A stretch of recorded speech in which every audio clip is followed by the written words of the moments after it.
Hello everyone, how are you doing? This is MD Tech here for another quick tutorial. In today's tutorial, I'm going to show you how to enable or disable access to the file system on your Windows 10 device for specific applications. So this should hopefully be a pretty straightforward process here, guys. And without further ado, let's go ahead and jump straight into it. So all you have to do is open up the search menu and type in settings. Best result should come back with settings. Go ahead and open that up. And now you want to go down and select the privacy tile. And now on the left side underneath app permissions, you want to scroll all the way down to where it says file system. And then on the right side where it says file system access for this device, select change and then toggle this on or off.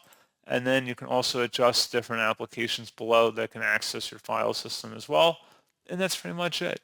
So as always, thank you guys for watching this brief tutorial. I do hope that was able to help you out, and I do look forward to catching you all in the next tutorial. Goodbye.